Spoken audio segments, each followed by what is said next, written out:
Welcome back. Going to talk about segment 5, and we're going to try to answer that question: what causes inflation?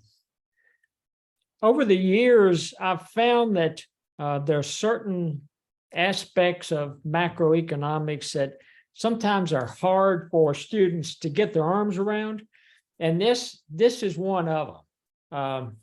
The equation of exchange, which we're going to go through, it's always been a little of a challenge with students, especially in the introductory macro type classes, just to kind of get their arms around the equation, understand what the variables are, understand the assumptions. Again, as an economist, we like to make assumptions and try to manage what the models look like and try to distill it as simplistically as possible.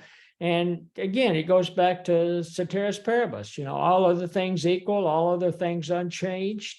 And it just simplifies the process while at the same time allowing the economist, and in this case, the macroeconomist, to explain the processes and explain what's really happening. And one of the first questions that the authors ask is, why money? Well, I like money. I'm sure you like money. It's just human nature to like money and things of value. And remember, as an economist, we talk about, we have unfulfilled wants. Very few people in the world can fulfill all of the wants they want. They think they're entitled to or would like to pursue. So you've got unfilled wants, limited resources, and in the grand scheme of things, money is one of the biggest drivers in trying to determine whether you can fulfill those wants that not only for yourself, but is for your family and friends. And it's just the desire to satisfy those wants and to maximize our utility that money tends to be one of the significant drivers. And not only that, but money determines interest rates. So the flow of money and the volume of money is going to help determine those interest rates. It stimulates economic activity. It helps pay for factors of production. It helps pay especially wage rates for capital stock, for technology and the development of technology. Profit, as we talked about, is what drives the entrepreneur. And then it also determines the prices. And how does it determine the prices? So if you look in the textbook, their equation that they use, the equation of exchange, it's M times V equals P times Y, with M being the quantity of money circulating. And the quantity of money circulating is controlled in most countries by a central bank, and in the United States, it's the Federal Reserve. So they're going to control the quantity of money circulating at any given time, and they're going to they're going to adjust that quantity of money circulating to try to ensure that the economy is ticking along at a healthy rate, that inflation is under control, that unemployment's where it should be, and that the welfare of the society as a whole is where we want it to be. And then V in the equation it's the velocity of money. This is one place that some students they really have a hard time understanding the velocity. So the velocity of money, or the income velocity, it's how many times that dollar bill turns over. I come to you and I buy something from your shop, then I pay you in cash. You turn around and you buy an intermediate good to help make something, the final good that you're selling in your shop. And then the individual taking that you buy the intermediate good for turns around and pays for maybe some raw materials, and the individual that has raw materials turns around and uses that same dollar bill, let's say, and turns around and pays maybe for his child's education or, to buy a new car or something. So that dollar bill is churning in the economy, and that's what they call the velocity of money. And velocity is based on a lot of things. It's based on institutional issues. It's based on consumer expectations, and we'll get into a few of those later. But that's what is the V in the equation, the velocity. And then if you look at on the other side of the equation, so that they've got the equal mark, so it's M times V equals to P times Y, and P is it's the average price of goods and services, the basket of goods and services, and Y is the number of final goods and services produced in the economy, and it's really the real GNP, the real GDP that we're actually evaluating or measuring with Y. And so, if you combine the P and the Y on that side of the equation, you end up with the nominal GDP, or the market value of the final goods.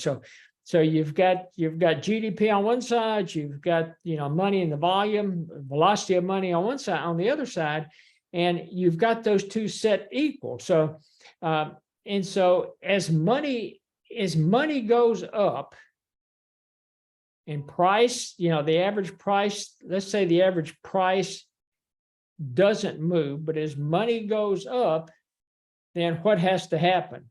Velocity, to keep everything equal, velocity has to come down, or nominal GDP has to go up. So as the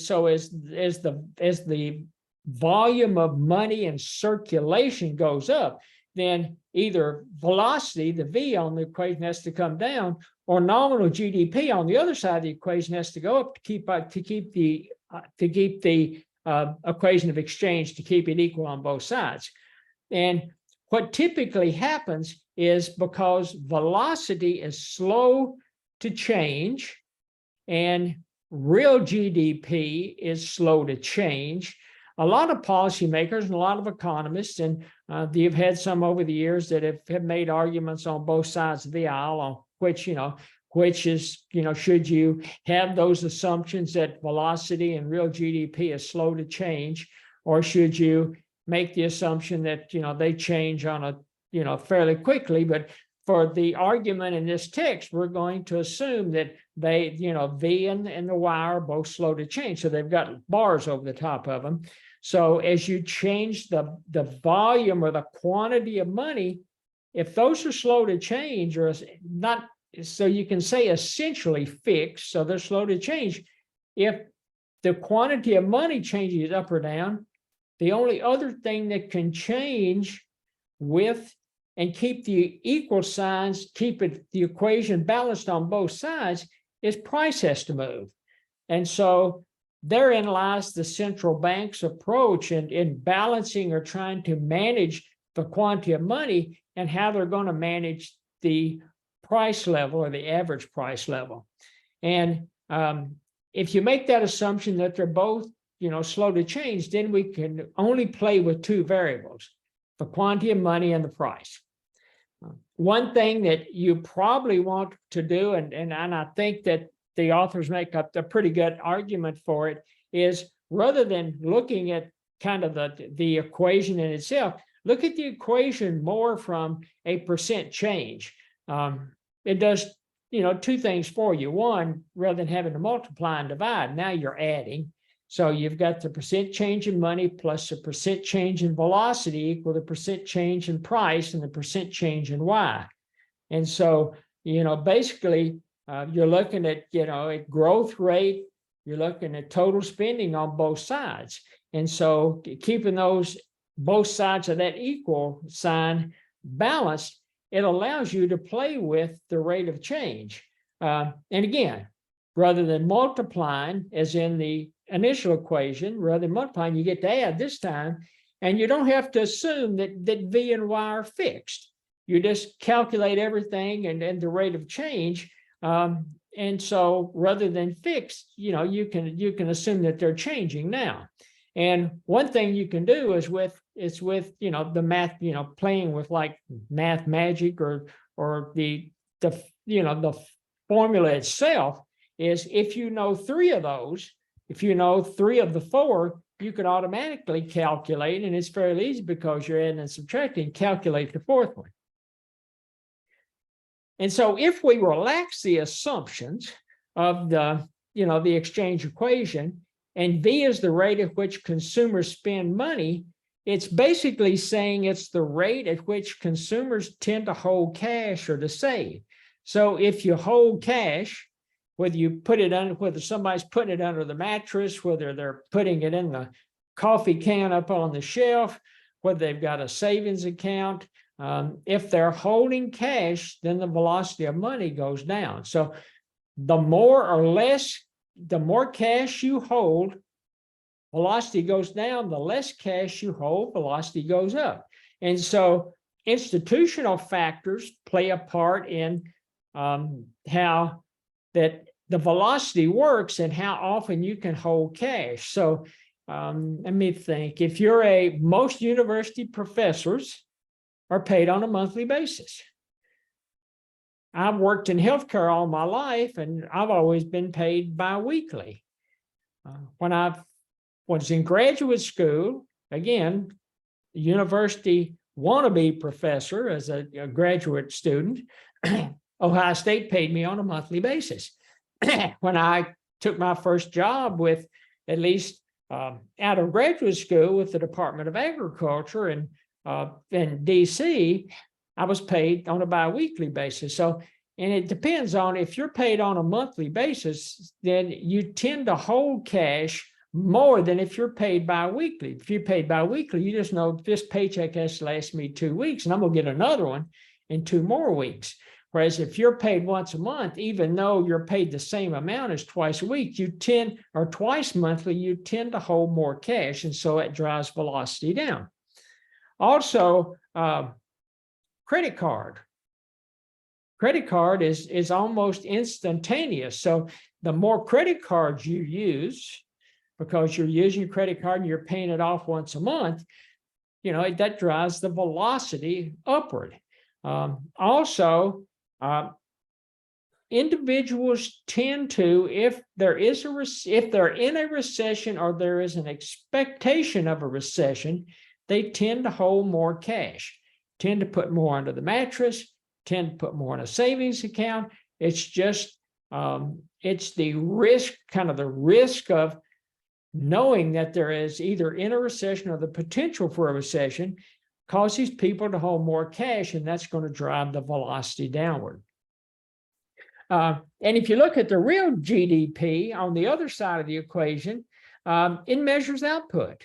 The issue of price has been taken out of real GDP as opposed to nominal GDP.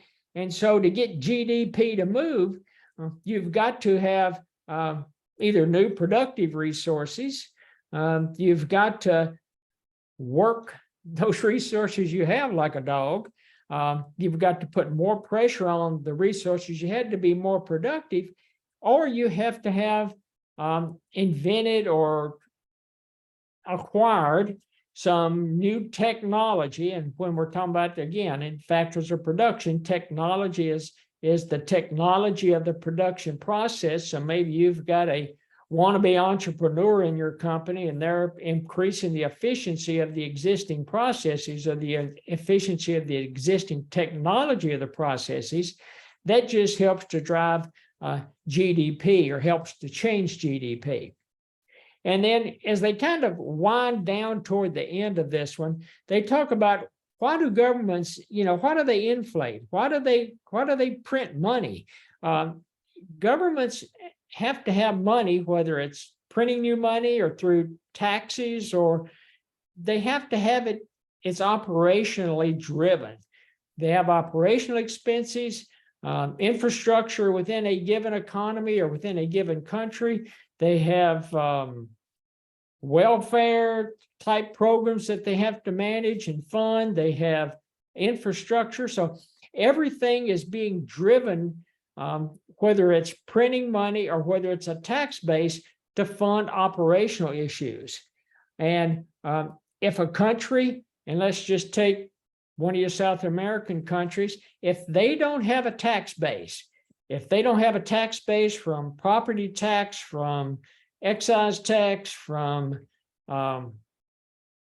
sales tax, from income tax to fund all of their operations, and they have a poor credit rating, unlike the United States, while we owe more debt than we ever should have, driven that debt, or that, the level of our debt to the levels it is today.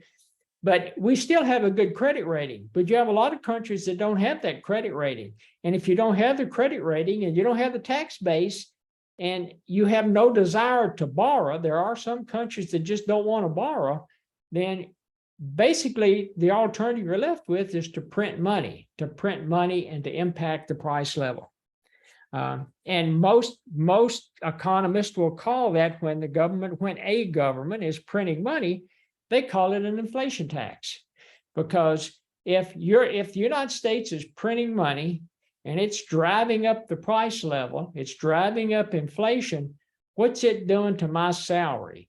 What's it doing to my savings account? What's it doing to my 401k? What's it doing to my any other payments or revenues, or rental payments that I'm receiving from rental property? It's devaluing that purchasing power of that money. So it is effectively a tax, and economists refer to it as an inflation tax because it's being driven by inflation. And if you truly want to control inflation, and it seems too simplistic to be true, and a lot of countries have a problem with it, is you just turn off the money spigot.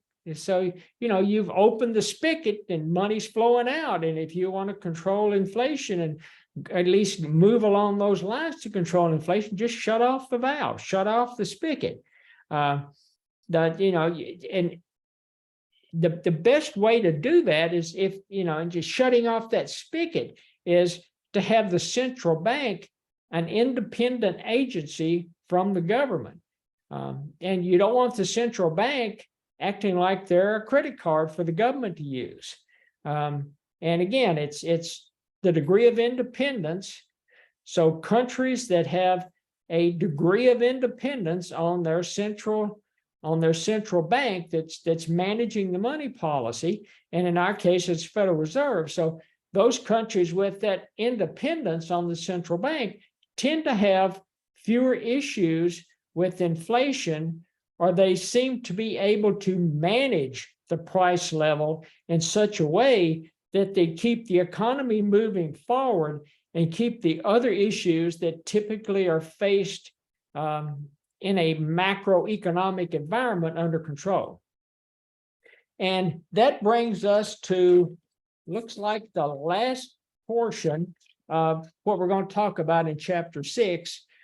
Again, if you've got questions on the exchange formula, if you've got questions on how, supply money, the velocity, nominal GDP, real GDP, price levels, how it all connects and works together, shoot me an or actually, ask me a question in the comments section of this particular video. But this is our fifth component, or fifth segment in Chapter 6, and I'll be back in a few minutes and we'll try to wrap this up with the sixth component.